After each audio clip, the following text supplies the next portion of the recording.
चलो ठीक है। तो लास्ट वाले लेक्चर में हमने देखा था कि hunger, hardship and the popular revolt, इसके बारे में हमने पढ़ा। तो देखा था कि हमने इकोनॉमिक हार्डशिप किस तरीके से यूरोप में प्रिवेल हुई। हमने इसके रीजंस देखे थे कि पॉपुलेशन बढ़ गई, फिर अनएम्प्लॉयमेंट बढ़ गया था, लोगों ने माइग्रेशन की, माइग्रेशन करके लोगों ने क्या किया था, ओवर क्राउडेड स्लम्स बने थे। तो जो है फाइनली वहाँ पे लोगों के जो हार्डशिप जो है जो ये बढ़े थे। फिर हमने एक और पॉइंट देखा था कि सर इंडस्ट्रियलाइजेशन की वजह से भी इकोनॉमिक हार्डशिप लोगों में बढ़ी, क्योंकि जिनका जो बिजनेस छोटा मोटा चल रहा था, जो घरों में जो आर्टिजन्स थे, लोकल आर्टिजन्स जो कि अपने ही घरों में कुछ चीज़ों को बनाते थे, उनको भी फिर जो है टफ कंपटीशन मिला मशीन मेड गुड्स के साथ। तो फिर क्या होता है, फिर वहाँ पे जो है उनको और गरीबी बेचारों को आई, तो गरीबी की इतनी इंतहा हुई कि गरीबी की सतह से भी नीचे चले। इतना हमने पढ़ा है। नाउ आउटकम, इसका आउटकम ये है कि जब लोग अब ज्यादा से ज्यादा गरीब बनने लगे और गरीबी की सतह से भी वो नीचे आने लगे, तो नतीजा इसका यही निकलता है कि रिवोल्ट आता है। लोग चेंज अब लाने के लिए जा रहे हैं, क्योंकि उनको अब सीधे ये लगता है कि अगर वो चेंज नहीं लाएंगे तो वो बेचारे मर जाएंगे। समझ? तो मैंने फिर से बोला, हंगर प्लस हार्डशिप, सर इसका रिजल्ट और आउटकम ये है कि लोगों ने रिवॉल्यूशन लाया, लोगों ने एक रिवोल्ट किया। Revolt means they now go for the change, और इन्होंने एक पॉपुलर रिवोल्ट लाया। अब देखेंगे यहाँ पे सबसे पहले फ्रांस की बात करेंगे। सर सबसे पहले चेंज कहाँ पे आई? एज वी ऑलवेज नो, सबसे पहले चेंज तो फ्रांस में ही आती थी। तो फ्रांस में एक पॉपुलर रिवोल्ट आया, इसकी बात करेंगे। Revolt is of war in France, कब सर? 1848 में। 1848, रिमेंबर द डेट।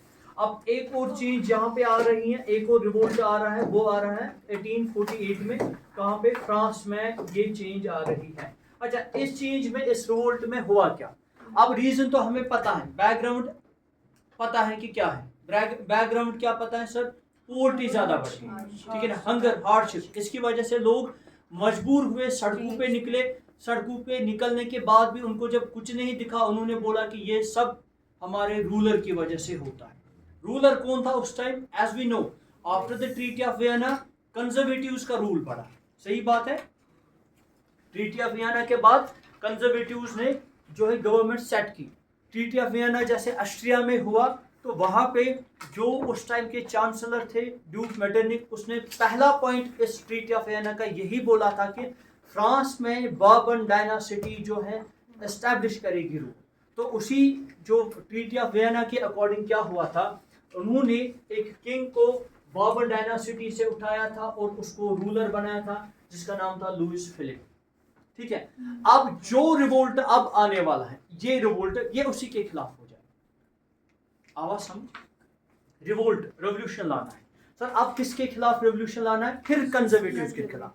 लेकिन अब लुइस 16 यहाँ पे नहीं है, उसका जमाना तो गया। अब नया कंजर्वेटिव सिस्टम आया है, और इस कंजर्वेटिव सिस्टम में है लुइस फिलिप। आया समझ? लुइस फिलिप है। क्या हो जाएगा इधर? अब देखना, food shortages, widespread unemployment brought the population of the Paris out of the roads, barricades were erected and the Louis Philippe were hosted. हाँ, सबसे पहले मैंने अभी बोला, लोग जो है ना वो सड़कों पे निकले, मजबूर हो गए ना, घर में खाने को है ही नहीं कुछ। हमने देखा सारे रीजंस क्यों नहीं है उनके पास कुछ। अब लोग जो बेचारे हैं वो क्या कर रहे हैं, वो सड़कों पे निकले। बैरिकेड जो पुलिस के लगे हुए हैं, जो आज भी लगे हुए हैं सड़कों, पुलिस स्टेशन नीचे थे आसान। वैसे लोगों ने पहले उनको हटाया, उनको तोड़ा और फेंका, और फिर जब कुछ नहीं उनको दिखा तो सीधे इस लुइस फिलिप के घर में घुसे, और लुइस फिलिप को लगा कि अब उसकी जान पे बनी है। वो बेचारा क्या, वो मजबूर हो गया और भाग गया। ठीक है, बेचारा नहीं बोल सकते इसको, वो मजबूर हो गया और वहां से भाग गया। इसका रिजल्ट जैसे आज हम देखते हैं, बांग्लादेश में नहीं, जो शेख हसीना थी, सेम हुआ ना उसके साथ। स्टूडेंट आए, सड़कों पे निकले, वो वहां से भाग गई, पहुंच गई इंडिया। ठीक है ना। वैसे ही बशर अल असद वहां से भाग गया। क्यों? जब ये लोग है ना, ये जब लोगों पे जुल्म बढ़ेगा ना, लोग रिएक्ट करेंगे एक नहीं। जब नेशनलिज्म आएगा लोगों में, तब लोग रिएक्ट करेंगे। तो इनको भी हम बोलेंगे ना रेवोल्यूशन ही आया होता है। लोगों ने अपने हाथ में हुकूमत ली ना, जैसे लोग चाहेंगे वैसे अब हुकूमत चला पाएंगे। ठीक है, इसके पीछे भी एजेंसीज वगैरह होती है, ये दूसरे पॉलिटिक्स है। तो फिलहाल के तौर पे मैं समझाने के लिए बोल रहा हूँ। जैसे हमने देखा जो बांग्लादेश की हालत हुई, तो वैसे यहाँ पे आप ये समझ लेना, जो लुइस फिलिप है, he was forced to flee out from the France। और अब क्या होता है, अब यहाँ पे अब इसका रिजल्ट देखेंगे कि अब लोगों ने किया। ठीक है गोबर, अब लोगों ने किया क्या किया। पहला, national assembly proclaimed a republic. पहला, अब जो लोग थे, आम लोग हैं जिन्होंने अब रेवोल्यूशन लाया, पहला काम इन्होंने किया, they declared a republic. Republic means, republic क्या है? कोई बोलेगा रिपब्लिक क्या है? हाँ, इलेक्टेड पार्लियामेंट होगा। Elected parliament. इलेक्टेड पार्लियामेंट का मतलब, तो इससे पहले जो लुई 16 का पार्लियामेंट हुआ करता था, वो इलेक्टेड नहीं था। नहीं था ना, क्यों सर? मोनार्कियल सिस्टम चल रहा था। जैसे हमें पता था ट्रीटी ऑफ वियना के बाद फिर से मोनार्कियल सिस्टम आया था। मैंने बोला था हिस्ट्री रिपीट्स इटसेल्फ। फिर से मोनार्की ने इन पे जुल्म किया, फिर से उसको भगाया, अब फिर से रिपब्लिक आया। रिपब्लिक क्या है सर? इलेक्टेड पार्लियामेंट बनेगा, इसमें जितने भी मेंबर्स होंगे ना, वो लोगों के द्वारा चुने जाएंगे, लोग ही चुनेंगे। अब लोग खुश हो जाएंगे। लोग किसको चुनेंगे? डाकुओं को कि चोरों को? अच्छे बंदों को। कोशिश करेंगे कि अच्छे बंदे हो, ताकि जो अब ये नहीं, जो इनमें अभी हार्डशिप है, जो इनमें हंगर है, कम से कम इनको एक राहत मिले। ठीक है ना, जो लुइस फिलिप के जो रूल में हुआ है, अब दोबारा ये नहीं होना चाहिए, यही चाहेंगे ना लोग। जब भी कोई चेंज आती है ना गवर्नमेंट से, फॉर एग्जांपल हमने देखा 70 इयर्स से इंडिया में कांग्रेस की हुकूमत चल रही थी। ठीक है ना, लोगों को लगा कि कांग्रेस की हुकूमत अब ठीक नहीं है, उन्होंने रेवोल्यूशन चाहा। ठीक है ना, रेवोल्यूशन मीन्स हमारे पास ऑप्शन है, हम गन नहीं उठाएंगे आज हमारे पास ऑप्शन है वोट डालने। तो उन्होंने बीजेपी को लाया। तो अगर लोगों को फिर से लगता है कि बीजेपी गलत कर रहा है, तो फिर से कांग्रेस आ जाएगा, या फिर से और कोई सरकार आ जाएगा। तो क्यों आ जाएगा? क्योंकि लोग अब ये सोचेंगे कि कुछ ठीक होना चाहिए। डेमोक्रेसी है क्या असल में? वेलफेयर ऑफ द पीपल, जहाँ पे लोगों की भलाई हो। ठीक है ना, सब कुछ होना चाहिए लोगों के खातिर, गवर्नमेंट के खातिर कुछ नहीं होगा। गवर्नमेंट इज द सर्वेंट, है ना। गवर्नमेंट है क्या? सर्वेंट है ना। मैं बोल रहा हूँ, लेकिन प्रैक्टिकल में हमें पता है गवर्नमेंट है क्या और हम क्या है। ठीक है, तो असल में as per the constitution government servant है लोग। ठीक है ना, लोग चाहेंगे उसको वहां से हटा सकते हैं। तो सेम यहाँ पे ये हुआ है। इन्होंने बोला कि now we will create a system, जहां पे हमारे पास फिर कल को दूसरा ऑप्शन होगा। अगर हमने आज इस रिपब्लिक को यहाँ पे चुना, कल को हमारे पास ये ऑप्शन होना चाहिए, इस रिपब्लिक को भी हम चेंज करेंगे, इस पे यहाँ पे दूसरे नंबर को लाया। आवाज समझ आ सकते। तो अब देखेंगे इसका दूसरा पॉइंट। पहला, इन्होंने नेशनल असेंबली बनाई। ठीक है ना, वहां पे इन्होंने प्रोक्लेम किया कि अब रिपब्लिक होगा। रिपब्लिक मींस इलेक्टेड मेंबर्स होगा। दूसरा पॉइंट इन्होंने बोला, granted suffrage to all adult males attain the age of 21 years. जिसका भी 21 ईयर्स एज होगा, 21 इयर्स एज मेल्स होंगे, एडल्ट फीमेल्स को 1946 में फ्रांस में। तो हाँ, एक्टिव पेशु का इसमें से कुछ बंदों को फिर से एक्टिव जो ना पेशु में से निकाला गया ना। जैसे हमने देखा था पेशु में था नॉन प्रॉपर्टीड पर्संस, जो बेचारे गरीब हुआ करते थे, जो टैक्स नहीं देते थे ना, वो वोट नहीं डाल सकते। लेकिन यहाँ पे वो नहीं किया। नॉन प्रॉपर्टीड मेल जो है ना, वो भी इसमें इंक्लूड किए गए। आवाज को समझ, इसलिए इसको हम पेशु फिलहाल नहीं बोलेंगे।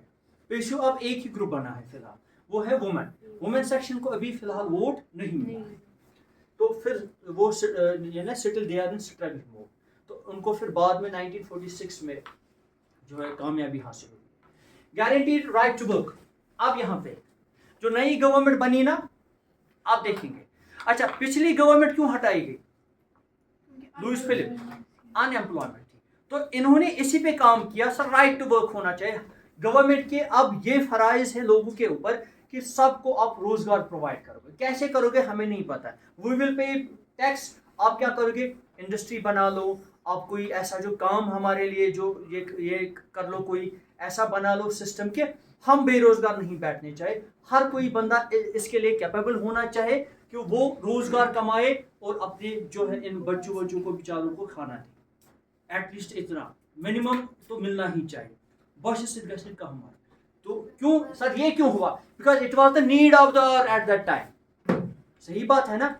इसी रीजन के लिए तो गवर्नमेंट को हटाया गया है ना। अब इसको सबसे पहले इस चीज को ठीक ठाक जो है करना है, ठीक है ना। इसको क्या करना है, एमेंड इस चीज को करना है कि ताकि सबको रोजगार मिले। तो इस तरीके से हमने देखा पॉपुलर रिवोल्ट हुआ, इसका बैकग्राउंड भी हमने देखा कि लुईस फिलिप जो है भाग गया, ठीक है ना। अब फिर हमने इसका रिजल्ट देखा 3 पॉइंट्स। एक रिजल्ट देखा कि उन्होंने नेशनल असेंबली जो इसमें जो मेंबर आए ना, उन्होंने डिक्लेयर किया कि रिपब्लिक बनाएंगे। और उन्होंने एक और बात की कि अब वोटिंग राइट, अच्छा कंजर्वेटिव्स में वोटिंग राइट था सर, पहले गवर्नमेंट को चुन ही नहीं जाता था कंजर्वेटिव। जो लुईस फिलिप था ना, उसको किसी ने नहीं चुना था। इसको ना दिमाग में बिठा लो इस बात को। उसको किसने चुना था सर? ट्रीटी ऑफ वियना में उन्होंने बोला था बार्बन डायनासिटी से किसी बंदे को उठाओ, उसको इधर बिठाओ। लोगों की ये मर्जी नहीं थी, लोगों का ये इसमें कोई इलेक्शन नहीं हुआ था। सो इसलिए लोग जो है गुस्से थे इस टाइम, तो उन्होंने इसको निकाला। आया इतना समझ अच्छे से? अब देखो एक और बात था कि तीसरा पॉइंट इन्होंने किया कि राइट टू वर्क, हर एक को जो है रोजगार कमाने का हक है। तो एक एग्जांपल है, ये इंपॉर्टेंट नहीं है, इसको मैं छोड़ रहा। ये सिलिसियन विलेज है, इसमें एक एग्जांपल है। इस तरीके से ये सिलिसियन विलेज है, वहां पे जर्नलिस्ट एक है वेलम, वो उसने ये जो एग्जांपल दिया, ये खुद भी आप पढ़ लेना कि वहां पे कैसे रिवोल्ट हुआ। ये इसी इससे जो है जुड़ा हुआ है, ठीक है। ये कहाँ जुड़ा था, ये एग्जाम में नहीं आता है कभी भी, ठीक है। तो बस इसको एग्जांपल समझना।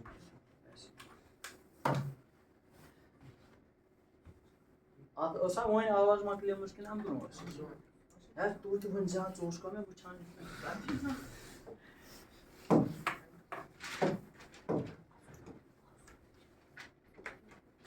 अच्छा इसके बाद क्या है,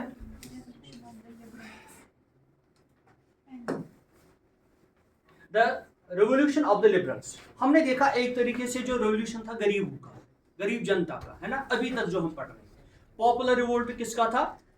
पुअर पीपल, गरीब जो लोग थे। और इसी के पैरेलल में एक और रेवोल्यूशन चल रहा था, वो चल रहा था एजुकेटेड मिडिल क्लास लोगों का। तो दो रेवोल्यूशन चल रहे थे एक साथ, ठीक है ना। दो रेवोल्यूशन चल रहे थे एक साथ, दो रेवोल्यूशन चल रहे थे एक साथ। हमने फ्रांस की बात की सर, वहां पे पुअर लोग जो थे ना, उनका रेवोल्यूशन चल रहा है। आया समझ? लेकिन अगर हम यूरोप के दूसरे हिस्सों की बात करेंगे ना, वहां पे एक और ग्रुप वहां पे डोमिनेट उस टाइम हुआ था, जो कि थे कौन से लोग? Educated middle class. सो हम ऐसे बोल सकते हैं पैरेलल में दो तरीके के रेवोल्यूशन चल रहे थे। एक थे पुअर लोग जिनका हमने अभी कंप्लीट किया, दूसरे थे एजुकेटेड मिडिल क्लास। तो इन दो ग्रुप्स का जो है पैरेलल में, तो साथ साथ में इसी एक ही डेट पे दो ग्रुप्स का अभी रिवोल्ट चल रहा। अब इधर देखेंगे, events of the Feb 1848 in France had brought about the abolition of the monarch. तो हमने देखा जो फ्रांस में एक रेवोल्यूशन आया अभी का, जो इससे पहले जो लास्ट स्लाइड में हमने देखा, फ्रांस में रेवोल्यूशन क्या आया सर? लुईस फिलिप को भगाया गया वहां से, इट वाज अ रेवोल्यूशन, है ना। इससे क्या हुआ? हमने ये देखा कि लुईस फिलिप जो वहां पे मोनार्क था ना, उसको वहां से हटाया गया। इससे ये डेवलपमेंट हुई ना उधर। अच्छा, and a republic based on the universal adult franchise, और रिपब्लिक बनाया गया और universal adult mail franchise suffrage दिया गया, दैट मींस राइट टू। तीन जो आउटकम्स हमने देखे। इसके बाद ये किया गया, ये फिर से वही पॉइंट रिपीट है, outcome of the revolution of France 1848 का आउटकम क्या था? तीन चीजें आउटकम थी। एक था कि रिपब्लिक बनाया गया, दूसरा था कि वोटिंग राइट दिया गया, तीसरा था कि वहां पे राइट टू वर्क दिया गया। Now in other parts of the Europe where independent nation states didn't exist such as the Germany, Italy, Poland, Austro-Hungarian empire. अगर हम यूरोप के दूसरे इलाकों की बात करेंगे, हमने फ्रांस की बात, अगर हम यूरोप के दूसरे इलाकों की बात करेंगे जहां पे अभी तक मोनार्कियल सिस्टम चल रहा है, ठीक है, अभी तक चल रहा है मोनार्कियल सिस्टम। एग्जांपल ले लो, इटली है, जर्मनी, पोलैंड, ऑस्ट्रो हंगेरियन इलाके हैं, यहां तक अभी तक गवर्नमेंट को चेंज नहीं किया गया है। तो किसकी गवर्नमेंट चल रही है? कंजर्वेटिव। इतना आया समझ? तो इनमें क्या हुआ? Men and women of the liberal middle class combined their demands for the constitutionalism with national unification। इन इलाकों में जहां पे अभी तक जहां तक अभी तक मोनार्कियल सिस्टम चल रहा है, यहां के लोगों ने भी अब डिमांड दे रखी। कौन सी डिमांड दे रखी? बोला अगर आप ही को गवर्नमेंट चलानी है ठीक है, लेकिन विद कॉन्स्टिट्यूशन आप चलाओ, आप कॉन्स्टिट्यूशन को फॉलो करो। आवाज समझ?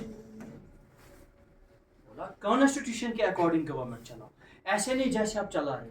ऐसे क्या चला रहे थे सर? जुल्म कर रहे थे लोगों को, और पूछने वाला कोई नहीं था, अकाउंटेबल नहीं थे। अगर हम बोलेंगे कि they were not answerable to people, जो उनकी मर्जी होती थी वो करते थे। अब वुमेन एंड मैन दोनों जेंडर अब इस डिमांड में है। कहां पे सर? यूरोप के दूसरे कंट्रीज में जहां पे सेटल मोनार्की इज प्रेजेंट, वहां पे लोगों ने डिमांड की दो डिमांड्स। एक बोला कि कॉन्स्टिट्यूशन होना चाहिए, दूसरा बोला कि ये जो आप ये इलाकों को ऐसे बांट रहे हो ना, यहाँ पे एक कजन, यहाँ पे दूसरा कजन, यहाँ पे तीसरा, जैसे नेपोलियन के दौर में हमने देखा, उसने अपनी पूरी फैमिली को एडजस्ट किया था यूरोप के अलग अलग हिस्सों में, तो वहां पे उनको रूलर बनाया था, ऐसे छोटे छोटे पैचेस में, ठीक है ना। और इन्होंने क्या बोला कि इस तरीके से जो आप कंट्रीज को डिवाइड कर रहे हो ऐसा नहीं चलेगा। क्या होना चाहिए? यूनिफिकेशन होनी चाहिए। दैट मीन्स जर्मन स्पीकिंग लोग जितने जहां पे भी है ना, ये एक देश होना चाहिए, इसमें डिफरेंट राजाज नहीं होने चाहिए, सेंट्रलाइज्ड सिस्टम होना चाहिए जहां पे रूल्स सबके लिए सेम होंगे। आवाज समझ? तो दो डिमांड्स है फिलहाल, एक है कॉन्स्टिट्यूशन होना चाहिए, दूसरा है कि यूनिफिकेशन होनी चाहिए। ये डिमांड है। ये डिमांड किसकी है? न्यू एजुकेटेड मिडिल क्लास, जो एजुकेटेड मिडिल क्लास की।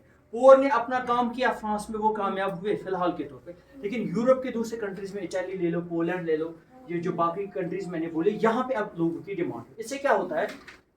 दे took advantage of the growing, ये मुझे ना चार्ज, अच्छा, they took advantage of the growing popular unrest to push their demands of the creation of the nation state on parliamentary principles, a constitution, freedom of press, freedom of association। अब इन्होंने देखो क्या किया, ये last point है आज का, ये लास्ट पॉइंट है, ठीक है ना। इन्होंने क्या किया? इन्होंने एक काम किया, इन्होंने यहाँ पे एक काम किया कि जो अभी पॉपुलर अनरेस्ट चल रहा था, कहाँ पे चल रहा था? फ्रांस में। मैंने बोला ना पैरेलल में, एक ही डेट पे 1848 में चल रहा था। तो यूरोप की जो दूसरी कंट्रीज है ना, उन्होंने इस बात का फायदा उठाया। उनको लगा कि अभी तो एक तरीके से जो हम देखेंगे कि जो इनका जो मेन जो एक सेंटर होता था, सेंटर हुआ करता था, जैसे हमने बोला व्हेन फ्रांस सीनीज, फ्रांस एक मेन सेंटर था उस टाइप का। जो फ्रांस है ना, फ्रांस वहां पे अभी अनरेस्ट चल रहा है, वहां पे जो इनकी मोनार्की थी ना वो खत्म हो चुकी थी ऑलमोस्ट। तो यूरोप के दूसरे कंट्रीज के लोगों ने इस बात का फायदा उठाया, बोला कि अगर हम अपनी डिमांड्स को पुश कर पाएंगे ना तो यही है मौका, क्योंकि कंजर्वेटिव्स पूरे अब कमजोर हो चुके हैं। क्यों? क्योंकि इनका जो मेन सेंटर फ्रांस में था ना, उसको उड़ाया गया वहां से। अब कंजर्वेटिव्स कमजोर पड़े हैं, तो हमारी डिमांड्स अगर हम अभी इनको मनवाएंगे ना तो मौका यही है। आवाज समझ? तो अनरेस्ट जो चल रहा था फ्रांस में, इन्होंने इस बात का फायदा उठाया। तो फिर इन्होंने क्या किया? They demand some parliamentary principles. Parliamentary principles इन्होंने कुछ डिमांड्स रखी। पार्लियामेंट्री प्रिंसिपल्स कौन से होते हैं? आप देखो कौन कौन से इन्होंने। सबसे पहले बोला कॉन्स्टिट्यूशन होना चाहिए, जैसे मैंने अभी बोला। दूसरा इन्होंने ये नहीं चाहते कि जो राजा है उसको हम हटाएंगे, ये चाहते हैं कि राजा वही रहे लेकिन रूल्स कुछ एक्सेप्ट करे। रूल्स क्या? सबसे पहले कॉन्स्टिट्यूशन को फॉलो करे। दूसरा वो बोलते हैं कि फ्रीडम ऑफ प्रेस हो। दैट मीन्स अगर कभी कभार क्या, जब भी गवर्नमेंट कुछ गलत करेंगे ना, हमारे पास ऐसा राइट होना चाहिए कि हम इसके खिलाफ क्रिटिसाइज करें, और गवर्नमेंट हमें उस टाइम क्या करेगा? गवर्नमेंट हमें कोई जो प्रेशराइज नहीं करेगा, कोई सेंसरशिप नहीं होनी चाहिए। यहाँ पे आप ऐसे लिख सकते हो, फ्रीडम ऑफ प्रेस मीन्स कि सेंसरशिप नहीं होना चाहिए। अब समझ, बैन नहीं होना चाहिए freedom of speech and expression पे। ये एक डिमांड थी। दूसरी डिमांड क्या थी? Freedom of association. Association means जैसे हम बोलते हैं ट्रेड यूनियन होता है, मजदूर यूनियन होता है, स्टूडेंट यूनियन होता है। सर यूनियंस को क्रिएट करना चाहिए। यूनियन क्यों हुआ? क्योंकि सब ट्रेड यूनियन, जैसे मैं ट्रेड कर रहा हूँ, ऐसे आप समझोगे मैं ट्रेड कर रहा हूँ, मैं एक शॉपकीपर हूँ, मार्केट में मेरी जो है कुछ प्रॉब्लम है, मैं गवर्नमेंट के पास अकेले जा रहा हूँ, तो गवर्नमेंट को इससे कोई फर्क पड़ने वाला एक बंदा है। लेकिन जब एसोसिएशन होगी, मुझे कुछ प्रॉब्लम होगी, मैं एसोसिएशन के थ्रू जाऊंगा ना कहीं पे, तो दैट मीन्स कि association is representing the whole trade union. आ रहा है समझ? जितना भी मार्केट में ट्रेड यूनियन है ना, उसको जितना भी मार्केट में जो शॉपकीपर्स हैं, बिजनेसमैन हैं, उन सबको ये एसोसिएशन रिप्रेजेंट करेगी। जब ये एसोसिएशन गवर्नमेंट के पास जाएगी ना कुछ डिमांड लेके, तो गवर्नमेंट जरूर प्रेशराइज हो जाएगा। क्यों? उसको पता है अब ये एक बंदे का मसला नहीं है, ये पूरे ट्रेड यूनियन का मसला है, ये पूरे बिजनेस क्लास का मसला है। अगर मैं इस बिजनेस क्लास के इस डिमांड को पूरा नहीं कर पाऊंगा तो लोग सड़कों पे आएंगे। तो अभी जो कल्चर चल रहा है गवर्नमेंट को भगाने का, तो मुझे भी ऐसा हो जाएगा। ठीक है, तो these were some demands from the educated middle class. तो आप देखेंगे कि इंशाल्लाह नेक्स्ट स्लाइड में क्या होगा।